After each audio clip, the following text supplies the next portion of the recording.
Bueno, vamos a hablar acerca de la epistemología. La epistemología investiga la naturaleza de la práctica científica, o sea, cómo se hace ciencia.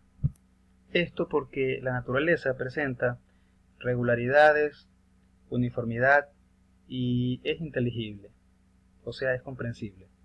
Ahora bien, ¿cómo se hace ciencia? Pues se analiza la naturaleza de lo estudiado, de allí se pasa al establecimiento, a la obtención de teorías. Se trata de encontrar relación entre la teoría y la realidad. Se trata de explicar esa realidad. Ahora, si se puede explicar, quizá también se pueda predecir y quizá también se pueda controlar esa naturaleza. En la persecución de estos fines, los métodos permiten determinar la validez de la teoría. Se puede, o mejor dicho, se usa formulaciones, se realizan encadenamientos lógicos y luego de las conclusiones se llega a analizar implicaciones de los métodos utilizados para la sociedad. Bueno, aquí tenemos algunas aportaciones sobre el avance de la ciencia de algunos de los filósofos más grandes, como Sócrates. El método que Sócrates utilizaba era la palabra, se le llama el método socrático, y consistía en hacer unas preguntas. Estas preguntas generaban respuestas, sobre las cuales luego surgían otras preguntas, y así sucesivamente, hasta ir conociendo la mayor cantidad acerca de un determinado tema. Platón, él es el creador de la academia. ¿Cuál es la academia? La academia es un lugar donde se aprende haciendo. Luego viene Aristóteles, que es el creador de lo que se conoce como el liceo. El liceo es un lugar en donde se utilizan formulaciones, se hacen simulaciones, a diferencia de la academia, en donde se construye una silla. En el liceo se hacen los cálculos, se hacen los dibujos para hacer una silla, pero no se la construye. Así que entre estos tres autores se puede ver alguna cercanía, algún tipo de secuencia, porque el uno era profesor del otro. Entonces, en el método socrático, si iban a hacer una silla, él los llevaba a un taller donde hacían sillas a sus estudiantes. Platón, en cambio, hacía que los estudiantes hagan en el aula una silla. Y Aristóteles, en cambio, su aportación consiste en que él hacía que la gente calcule y haga las gráficas y haga una especie de simulación de que está construyendo una silla. Ya después viene Descartes. A Descartes le parecía que las ideas eran más importantes que la experiencia en sí misma. No es posible tener todas las experiencias, pero se puede tener muchas ideas. Francis Bacon, en cambio, no estaba tan interesado en discutir y en argumentar acerca de alguna situación, sino que él creía más en los experimentos cruciales.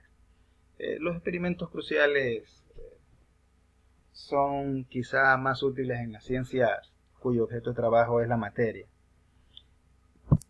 Luego viene John Locke, que es quien introduce la probabilidad matemática. A él le importaba más responder el cómo se hace algo que el por qué se hace algo. También tenemos a David Hume, que debe ser el principal empirista. A él más le interesaban los hechos que las interpretaciones de los hechos. Luego tenemos a Immanuel Kant, quien decía que era necesario tomar en cuenta el espacio y el tiempo para atrapar, para aprender la realidad, para comprenderla. Después también tenemos a Augusto Comte, que es el padre del positivismo, o quizás Saint-Simon. Pero bueno, su principal aportación es que él reduce el análisis a la relación entre los fenómenos observables, medibles, y finalmente en este análisis de algunos de los científicos más importantes que han aportado a la epistemología, es decir, a cómo hacer ciencia, lo tenemos a John Stuart Mill. Él es el autor del principio del daño, el cual está relacionado con la libertad individual, lo que se puede interpretar como, más o menos así como, una persona puede hacer lo que quiera mientras no dañe a otra persona. Ya en el siglo XX tenemos a gente muy importante que ha tenido no solamente metodologías más complejas, sino que han tenido que analizar el avance de la ciencia, como por ejemplo está Thomas Kuhn, es profesor de MIT, fue profesor de MIT, de Princeton y de la Universidad de California en Berkeley. Él mencionaba que la ciencia avanza de acuerdo a los paradigmas que se establecen y de acuerdo a las revoluciones científicas que se generan.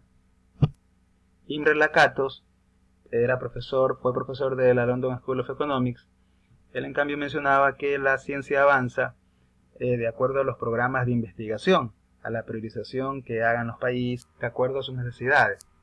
Tenemos también la irrupción de Paul Feyerabend, que era profesor de la Universidad de California en Berkeley, y él mencionaba que era partidario del pluralismo o anarquismo metodológico. Por último lo tenemos a Karl Popper.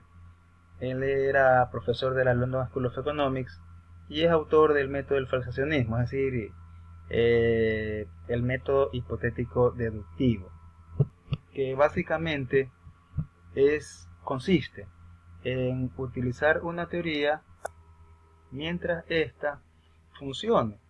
Sin embargo, también mencionaba que todas las teorías eran falsables en algún momento.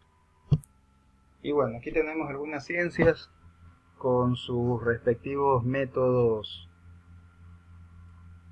de estudio. Por ejemplo, la psicología tiene el conductismo, otro método es el psicoanálisis, otro método es la introspección, también tienen la psicología inversa, la física tiene el inductivismo en base a la observación, genera hipótesis, tiene la inducción, o sea, un experimento controlado, tiene el deductivismo. La economía tiene el método hipotético deductivo, el razonamiento, y hay un método que es propuesto por, me parece, Jeffrey Sachs en un libro. Él propone que se use algo parecido al diagnóstico diferencial para resolver los problemas de las economías de los países de acuerdo a las zonas o a los subcontinentes en los cuales ellos se encuentran. Es muy probable que los países de un mismo subcontinente tengan problemas parecidos. Bien, la historia usa el razonamiento y la salud, que es la que usa realmente el método de diagnóstico diferencial y el método inductivo.